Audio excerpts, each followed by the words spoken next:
நாமெல்லாம் என்னங்க வாழ்க்கை வாழ்றோம்? என்னைக்கும் எதையோ நோக்கி ஓடிக்கிட்டே இருக்கோம். இப்ப 5 வயசு குழந்தையிலேருந்து 50 வயசானாலும், 70 வயசானாலும் எல்லாருமே தேவைகள் இருந்து ஓடிக்கிட்டே இருக்கிறோம். நமக்கு வந்து அத ஓடுறதுக்கு வயசு எதுவுமே கிடையாது. நம்மளோட வாழ்க்கைய வாழ நம்ம எல்லாருமே மறந்துட்டோம். ஏதோ நமக்கு குறிக்கோள் இருக்கணும் தாங்க. நமக்கு ஒரு குழந்தை இருந்தா அத வளர்க்கணும், பெரிய ஆளாக்கணும், அவங்களுக்கு ஒரு வீடு வாங்கணும், கார் வாங்கணும் கரெக்ட்டு தான்.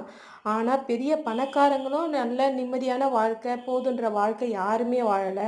பணம் இல்லாதவங்களுக்கும் அதே மாரி தான். ஆனா நோய் பார்த்தீங்கன்னா, அதுக்கும் தெரியாது. பணம், காசு எதுவுமே கிடையாது. அது எல்லாருக்குமே வரப்போது. நம்ம வந்து கடவுள் கொஞ்ச நாள் அனுப்பியிருக்காரு. அப்ப அந்த வாழ்க்கைய நமக்கு வந்து போதும்னு நெனச்சா மட்டும் தான் நம்ம வாழ்க்கைய நாம வாழ முடியும்.